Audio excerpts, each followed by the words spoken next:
안녕하세요. 오늘 소개해드릴 사례는 개정된 주택임대차 보호법에 따라서 임차인이 임대인에게 갱신 요구를 하였는데 임대인이 실입지를 이유로 임차인의 갱신 요구를 거절한 사례입니다. 그래서 임대인은 임차인에게 이 사건 주택을 인도하라는 청구를 제기를 했는데요. 판례가 어떻게 판단을 했는지를 한번 보시죠. 일단 사실관계 먼저 보겠습니다. 원고가 임대인입니다. 명도 청구를 제기를 했죠. 원고 임대인은 2018년 11월 26일 피고가 임차인이죠. 피고 임차인과 이 사건 아파트에 관하여 임대기간 2019년 1월 28일부터 2021년 1월 27일까지 2년으로 정하여 임대차 계약을 체결하였습니다. 원고는 위 임대차 기간 중인 2020년 3월경부터 2020년 9월경까지 대략 한 6개월 정도 되죠. 이 사건 아파트를 매도하려고 하였으나 실제 매도하지 못하였고, 이 과정에서 원고는 피고에게 아파트를 매도할 예정이니 만기 시에 인도하라는 요구를, 피고는 계약을 연장할 테니 계약 승계할 매수인을 찾아봐달라는 요구를 하면서 계약 요구권이 신설 시행된 이후인 2020년 8월 3일 위 규정에 따라 임차인이 갱신을 요구하였습니다. 그러자 원고는 2020년 10월경 피고에게 이 사건 아파트에서 원고나 원고의 직계 좀비속이 실제 거주할 예정이라는 이유를 들어서 계약갱신 요구를 거절한 케이스입니다. 이에 원고가 피고를 상대로 임대차 보증금과 상환하여 이 사건 아파트를 인도하라는 소를 제기를 하였습니다. 쟁점을 보죠. 임차인의 계약갱신 요구권, 주택임대차법 제6조의 3이 신설되었는데요. 그렇게 신설된 개정 주택임대차법의 적용 범위가 어떻게 되느냐? 법 시행일인 2020년 7월 31일 당시에 존속 중인 임대차에 대해서도 위 규정이 적용된다라는 것입니다. 그리고 가장 중요한 것은 계약갱신 거절 사유 중에 이른바 실거주라는 사유가 있어요. 그런 실거주 사유가 법 제6조의 2 제1항 단서 제8호에 규정이 되어 있는데, 이 규정은 다른 사유들과 좀 다른 특징이 있어요. 어떤 사유냐면은 임차인으로서는 임대인이 자기 또는 자기의 직계 좀비속이 들어와 살겠다, 실제로 거주하겠다 라고 했을 때 그걸 검증할 수 있는 방법이 없다라는 거예요. 즉 임대인이 진짜로 자기가 직접 들어와 살거나 또는 자기의 직계 존속 또는 비속이 들어와 살지 여부를 검증할 수 있는 방법이 없어요. 그렇기 때문에 임대인의 실거주라는 사유는 임차인 입장에서 보면은 예측이 거의 불가능한 사유라는 겁니다. 과연 이 사유를 임차인의 갱신 요구를 거절하는 데 있어서 무제한적으로 인정할 수 있는지가 문제가 되는 거죠. 그래서 제한 해석의 필요성이 대두된다는 겁니다. 그래서 이 사건에서 판례가 어떻게 결론을 내렸는지를 한번 보겠습니다. 우선 실거주를 이유로 한 갱신 거절의 특성상 적어도 임차인에게 임대차 기간 만료 후에 임차인이 목적 주택에 거주할 예정이 아니라는 정당한 신뢰가 있는 사항 등 특별한 경우에는 임대인의 갱신 거절을 제한할 필요성이 있다 라고 하면서, 임차인이 임대인이 실거주하지 않을 것이라는 신뢰를 가지게 된 경위, 그리고 임대인이 실거주 목적을 가지게 된 경위와 내용 등 재반 사정을 모두 고려하여 정당한 거절 사유에 해당하는지 여부를 판단하여야 한다, 이렇게 일흥의 기준을 제시를 했고요. 그래서 구체적으로 이 사안은 임대인이 계약 기간 중 6개월여에 걸쳐 이 사건 아파트를 제3자에게 매도하려고 하였고, 이를 임차인에게 알렸다는 사실, 피고가 개정 주택임대차법 시행 이후 계약갱신 요구권을 행사하자 비로소 실거주 의사를 밝혔다는 점, 즉 그 이전에는 임대인이 임차인에게 전혀 실거주 의사를 밝힌 바 없는 사례였던 것이요. 이러한 사정들을 종합하면 임차인은 임대차 기간 만료 이후 실거주할 의사가 없었을 것이라는 정당한 신뢰를 가졌다고 보인다 라고 하면서 원고의 인도 청구를 기각한 사례예요. 그럼 판례를 보죠. 인천지방법원 2021년 5월 25일 선고된 2021가단 207723 판결 건물 인도 사건이고요. 그래서 원고는 임대인이고 피고는 임차인입니다. 주문을 보면은 원고의 청구를 기각한다라는 내용이 있고요. 사실관계를 보면 원고는 2018년 11월 26일 피고와 자신 소유인 이 사건 아파트에 관하여 임대차 계약을 체결하였습니다. 원고는 2020년 3월경부터 2020년 9월경까지 아파트를 제3자에게 매도하려고 하였으나 실제 매도되진 않았어요.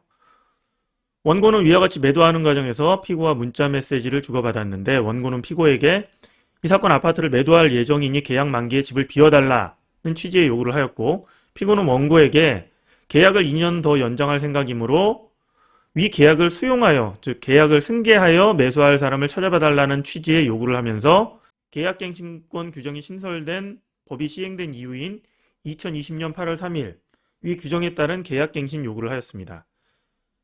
이렇게 되니까 원고, 임대인은 2020년 10월경 피고에게 이 사건 아파트에서 원고나 원고의 직계 존비속이 실제 거주할 예정이라는 이유로 계약갱신 요구를 거절하였습니다.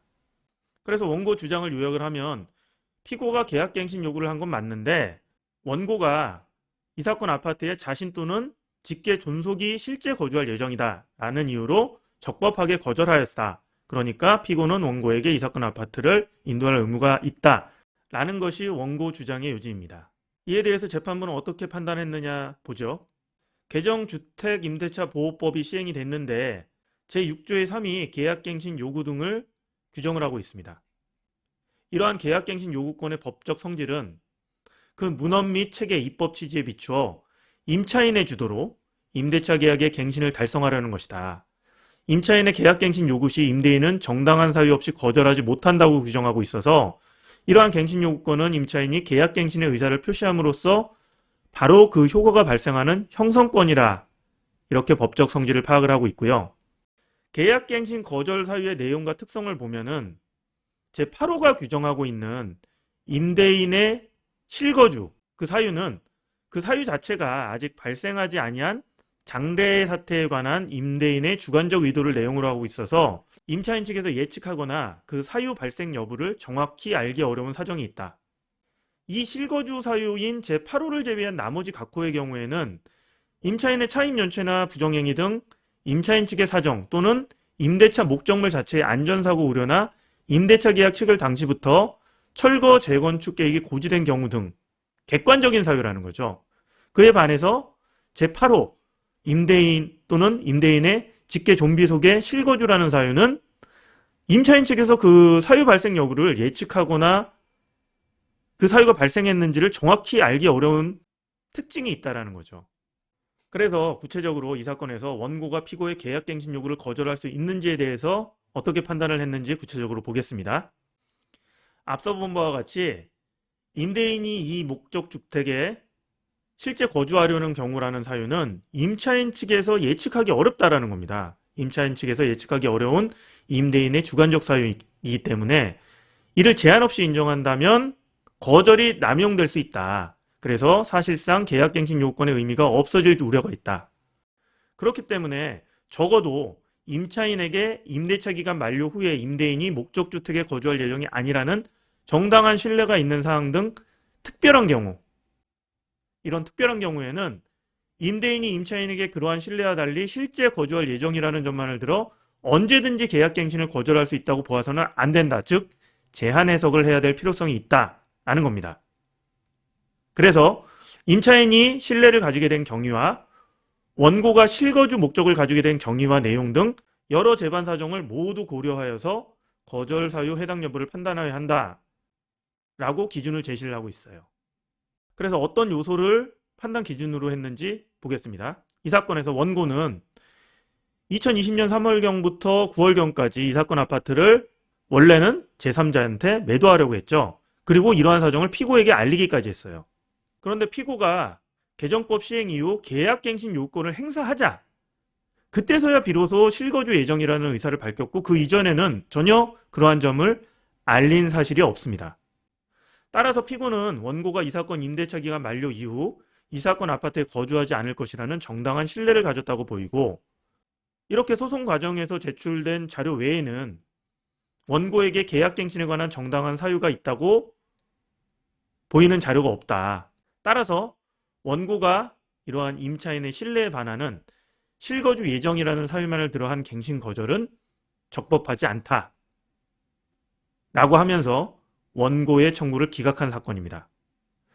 실제로 이렇게 임대인이 실제로는 실거주할 의사가 없으면서 임차인을 내보내기 위해서 여러 가지 목적이 있겠죠. 여러 가지 목적, 특히 뭐 시세가 갑자기 올라서 제3자에게 팔아서 시세 차익을 남기겠다거나 아니면은 매도가 아니더라도 임대차 보증금이나 월세가 폭등을 해서 새로 임차인을 들이는 것이 크게 이익이 되는 경우에 임대인이 실제로는 실거주할 의사가 없으면서 실거주하겠다는 핑계를 대고 내보내는 케이스들이 많고 현재 이런 분쟁 사례가 엄청나게 많습니다.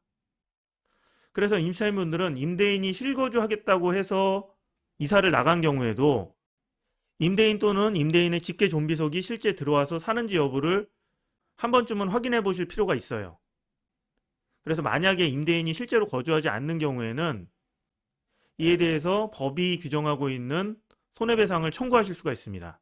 다음 동영상에서는 임대인이 실거주하겠다고 내보낸 다음에 실제로 거주하지 않는 경우 어떻게 손해배상을 청구할 수 있는지, 구체적인 손해배상액 산정은 어떻게 하는지 그 부분에 대해서 판례에 나타난 사실관계를 가지고 산정을 해보는 시간을 가져보도록 하겠습니다. 감사합니다.